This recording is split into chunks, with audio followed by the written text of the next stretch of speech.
We are going to remove the weaponization of the intelligence community for political purposes, and we are going to put the men and women of America first.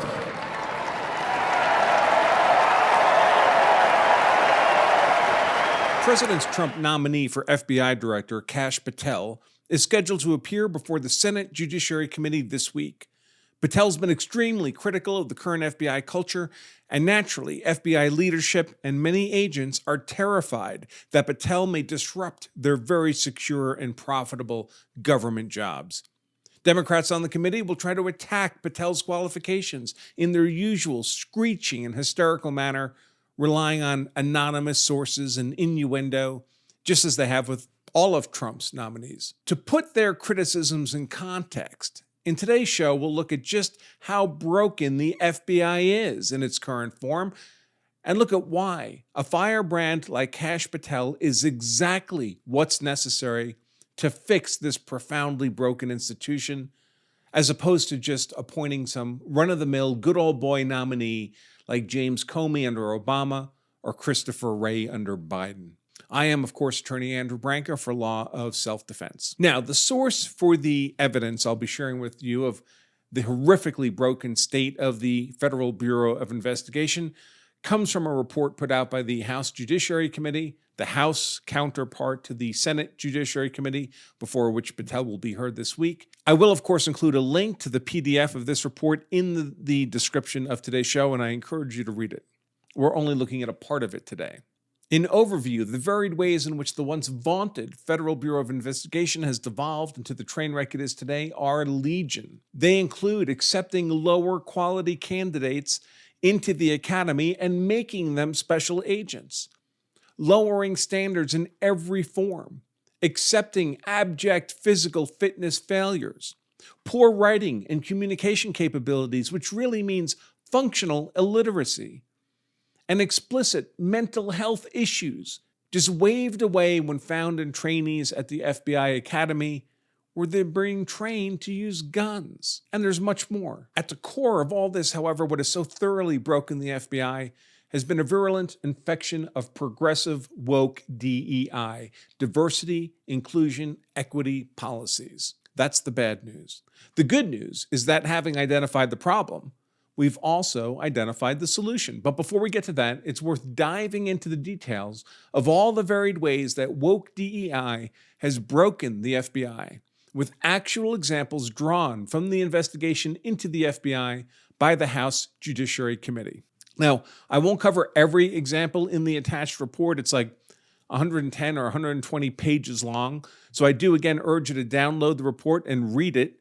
It's horrific. It's worth the read. You ought to know. I should note that all the findings from the House Judiciary Committee report are drawn from interviews with special agents with the FBI, including at the FBI Academy. The identities of the interviewers and the sources, the special agents, are blinded in the report for obvious reasons, but their actual identities are, of course, known to and verified by the report authors. These are not mere anonymous complaints. Special agents in the FBI. These friends have all since retired from the Bureau and indeed are of an age that they represented the very high quality of the prior generation of special agents long before woke DEI so thoroughly infected the Bureau. I'm grateful to those friends for arranging my lectures at the Academy. It was a great experience, as well as for providing me with many opportunities to make use of the excellent range facilities at the FBI's firearms training unit, especially the Prohibition-era full-auto Thompson submachine guns they kindly retrieved from the armory. In fact, for fun and giggles, here's a brief video of me firing that Thompson at the FBI range at Quantico. Okay, let's dive into the anecdotes shared in this report. Did you know that the FBI Academy has been accepting candidates with a history of a drug-using lifestyle, a history of poor financial decisions, a history of previous fights with law enforcement, a history of DWIs, even candidates with a history of mental illness, and those who lie during the application process? Here's a quote from the report. Special agent, coded here as Sierra 87, said, "The Academy drug policy has been liberalized to include applicants who had a lifestyle of using drugs. The physical fitness test is easier, and candidates are required to pass it only once. Failure to adhere to financial responsibilities is no longer a disqualifier. A candidate who was arrested and fought with police officers was not disqualified. Candidates with driving under the influence, DUI, convictions are not disqualified. People with a documented mental illness are not necessarily disqualified. Lack of candor, meaning lying during the application process to be a special agent, is no longer a disqualifier. And despite all that, the agent continues, FBI headquarters forced the academy to continue the application process in those cases. Did you know that virtually no work history is required to be considered a competitive candidate for admission to the FBI Academy and subsequent hiring as an FBI special agent? Indeed, just being a barista for a couple of years with a BA in art history is sufficient. Quote, Special Agent Sierra 72 said there's been a noticeable drop in the quality of agent candidates. In one instance, Sierra 72 reported that he or she disqualified a candidate because the candidate's only work experience was working 2 years as a coffee shop barista and having a bachelor's degree in art history. Sierra 72 did not recommend this candidate because he or she believes the candidate is not as competitive as other candidates and did not have at least 1 year of full-time professional work experience.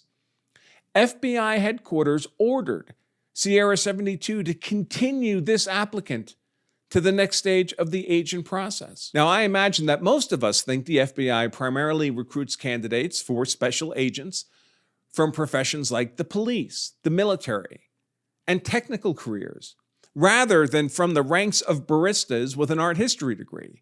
And we think that because that used to be true. Not anymore. And the problem isn't just one barista. Sierra 32 said the caliber of recruits seems to have fallen, and the FBI does not appear to be getting experienced, mature candidates, such as the former cop, former military person, the professional career person, the lawyer, the accountant, the engineer. Folks, those are no longer the people who are being recruited into the FBI and made armed special agents. Perhaps not surprisingly, experienced FBI special agents and even other law enforcement agencies today hold the once vaunted FBI in contempt. Special Agent Sierra 23 has observed that the FBI does not hire the best applicants or promote the best leaders. Sierra 23 said the FBI is now a joke amongst other law enforcement agencies because of its apparent investigative failures, political targeting of certain individuals and groups, and woke adoption. Sierra 23 knows of new FBI agents who were rejected by other law enforcement agencies for one reason or another, but were able to become FBI special agents. That's the definition of second and third tier, folks. And the quality and competency of these new generation of special agents seems what one would expect of the least motivated and least competent government bureaucrat hires. Sierra 23 said most of the agents disappear during the day, go home early, or never want to work later for after-hours operations. Sierra 23 does not trust most of the agents with his or her life, since they have questionable competence, tactical abilities, and work ethic. And now the report begins to dive into the root causes of this degradation of the FBI, and of course it all comes down to woke DEI, to the point where recruiting from gay pride events and flying a pride flag were effective conditions of employment as a recruiter at the FBI. Here's an example. Sierra 87 said recruiters are rated on their performance appraisals for hosting diversity applicant recruitment events. Invitations are only given to those in minority groups based on race, sexual orientation, etc. According to Sierra 87, white males may not attend. If a recruiter chose not to attend a pride parade or fly the pride flag, Sierra 87 said the recruiter would most likely be removed immediately.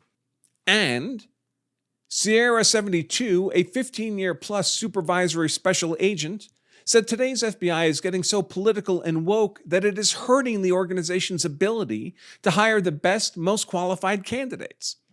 It seems FBI HQ is more interested in hiring people of different colors, races, and sex than the best candidates who can serve as effective investigators. And of course, there was FBI HQ political pressure to most aggressively advance candidates based on their minority racial status. Sierra 67 said for each new agent's class at the FBI Academy, a class leader was selected by the class staff. Sierra 67 said there was pressure or an attempt to choose a minority trainee as class leader to emphasize diversity and inclusion. If the choice was between two candidates and one was a minority, the minority would be chosen. Naturally, along with every other plummeting standard for qualification, physical fitness standards were also trashed. Sierra 72 disqualified an applicant because she was more than 50 pounds overweight and could not pass the physical fitness test. FBI HQ ordered Sierra 72 to continue this candidate's application package. This particular candidate was an African-American female who told Sierra 72 that she hated working out and was never active. That's not going to fix the physical fitness problem, is it? And how physically fit do applicants have to be to get into the FBI Academy? Apparently, literally zero. Physically fit. Special Agent Sierra 55 said currently an FBI special agent applicant can score a 0 in a physical fitness event and still continue at the academy. In another telling anecdote, special agents are being assigned to field offices despite being what we would have called in junior high school retarded. Special Agent Sierra 67 said that a newly graduated special agent was assigned to an FBI field office. The new agent was not capable of writing basic reports or making sound decisions. Squad members liked this new agent as a person, but they could not rely on him or her to complete the normal amount of work. The new agent was used as a helper. The new agent would be the second agent present during an interview. The agent could make photocopies and put binders together.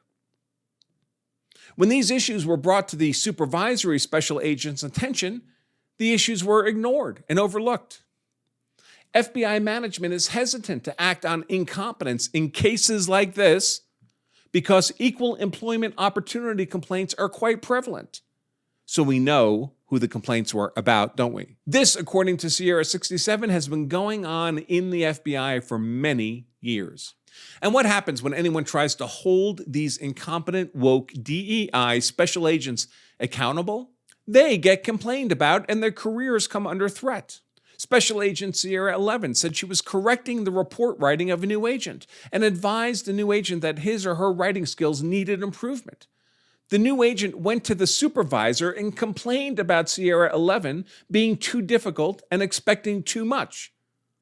You think those words came out of a white male agent's mouth? And not surprising for people who present as effectively retarded, they're also commonly functionally illiterate. Special Agent Sierra 37 reported that a number of new agent trainees have significant difficulty writing in a coherent manner. Trainees often fail to utilize proper capitalization, punctuation, and sentence structure, and they generally have a difficult time reducing to writing information gathered during training exercises. Does anybody believe that if a 30-year-old white male applied to the FBI Academy with these characteristics of functional illiteracy, that they'd have a snowball's chance in hell of not being laughed out of the application process? Me either. But just in case you're wondering about the nature of these incapable and illiterate agents, about the why of such agents being retained and advanced and promoted, it was all woke DEI. Special Agent Sierra 79 recalled a minority female FBI special agent whose writing skills were so poor, the agent was sent to a local college to take remedial English. The agent never made a case report or wrote an affidavit. The agent never testified because the agent could not be trusted in court. During the agent's probationary period, the agent's supervisor requested of the Assistant Special Agent in Charge, the ASAC, the number 2 person in the office, that the agent be terminated. The ASAC, who coincidentally also happened to be the same race as the problematic agent, responded, well, we need minority female agents. Other agents in the office of all ethnic backgrounds took note of the agent's glaring below-average performance. The general reaction ranged from embarrassment, head shakes, stunned silence, to begrudging acknowledgement that they and the FBI were stuck with the agent. Now, I'm sure we'll all be shocked to learn that many of these woke DEI candidates were being advanced through the academy on to being well-armed special agents, despite substantial concerns about their mental health. For example, Special Agent Sierra 48 interviewed a trainee who was visibly crying and upset. The trainee advised that he or she was having significant other issues. The trainee disclosed that he or she was suffering from clinical depression and was under the care of a medical professional. Sierra 48 expressed a degree of alarm about the trainee's suitability to engage in new agent training given the disclosed clinical depression diagnosis. They were advised that the trainee had been cleared to engage in new agent training by the FBI psychologist. Sierra 48 was astounded that the trainee would be allowed to engage in new training, especially with access to firearms. Folks, firearms. You know what the trainees are trained on at the FBI Academy? Glock pistols, 12-gauge shotguns, fully automatic AR rifles. All of this to someone medically diagnosed with clinical depression sufficiently severe to require professional medical intervention. Where are the red flag laws for the FBI? And here's another one. When one FBI Academy trainer observed injuries to the back of a trainee's hands, the knuckles, the trainee informed the trainer that he was physically punching the wall of the FBI Academy gymnasium. Folks, I've been in that gymnasium. The walls are cinder block. When asked why the trainee engaged in that kind of behavior, the trainee replied, quote, "Because I am filled with self-hate and rage." Filled with self-hate and rage. And the FBI is giving these people access to pistols, shotguns, and fully automatic ARs, and unlimited ammo, pallet after pallet after pallet of ammo. I've seen it. All of this at our expense and risk. But wait, it gets even more hilarious. I mean, you just can't make this stuff up. Special Agent Sierra 32 spoke to a trainee who stuttered and appeared to have Tourette's syndrome or some other tic disorder that hindered the trainee's ability to communicate. Sierra 32 wondered how this trainee would function in a high-threat, hostile environment. Are you kidding me? Imagine that hostage negotiation. Don't worry, folks. We're sending in the best negotiation team in the world, straight from the FBI. Meet Special Agent Tourette's syndrome. And because the Academy was failing to screen out inappropriate candidates from becoming special agents, and so many of the candidates had such little prior life and work experience, FBI field offices began to request ever longer probationary periods to do the screening after the candidate had already been made a special agent. The probationary period was technically 2 years, but normally the 5 months in the FBI Academy was counted towards that 2-year period. Special Agent Sierra 59 said the probationary period should be at least 2 years in the field, because it takes at least that long to determine the agent's true character and integrity. Frankly, more in-field screening time is not the solution to this problem, but we'll get to the solution in just a moment. Now, that brings us to the end of the anecdotes in this House Judiciary Report on the problems of woke DEI degradation of the Federal Bureau of Investigation. But the report continues for another 80 pages. In the interest of time, I'm not going to cover the rest of the report here, but it is well worth reading. And again, I've linked the full report in the description. So I suggest it's incontestable that the Federal Bureau of Investigation is being ravaged as the nation's premier investigative law enforcement agency, and the disease causing that ravagement is woke DEI. Further, this woke DEI degradation has been overseen at the Bureau since at least the years of the directorship of Robert Mueller, who served from 2001 through 2013, the directorship of James Comey, 2013 until he was fired by Trump in 2017, the directorship of Andrew McCabe only a few months in 2017, after which he too was fired by Trump, and until his recent resignation following Trump's reelection, the directorship of Christopher Wray, who certainly would have been fired by Trump if he hadn't quit.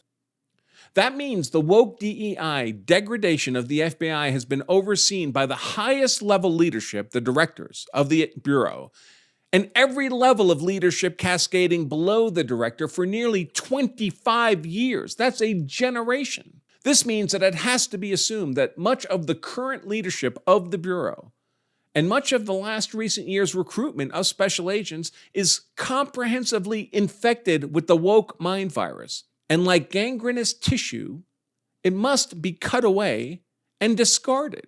There is no way that this kind of radical surgery to the FBI can be accomplished with mere bandages, with another polished director in a $10,000 suit like Mueller or Comey or McCabe or Wray, especially not one drawn directly from the Bureau's currently infected culture. And now that we know the problem, we also know the solution.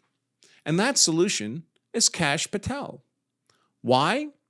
Precisely because he is an aggressive firebrand with no institutional ties to the current Bureau culture and leadership, who can be the surgeon desperately needed to save the Bureau from its own gangrenous woke DEI infection. I have to believe, that there remain good agents and even good leaders in the Bureau who have necessarily been keeping their heads down and more or less in hiding in order to protect their careers.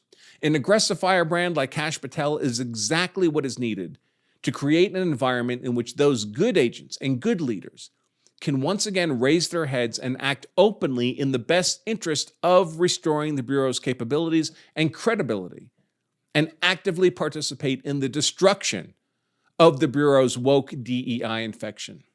Now, does this new director have to be Kash Patel in particular? I don't know Kash Patel. I have no personal interest in his career. To my mind, he's really just a tool I believe can be helpful, arguably essential, to fixing a broken FBI. But if it's not to be Kash Patel, then who? Because the only answer is going to be someone who is essentially identical to Patel in being a firebrand willing to cut out enormous swaths of Bureau leadership, agents, and corrupted culture. So if not Patel, who? And Patel's already nominated. Trump trusts him.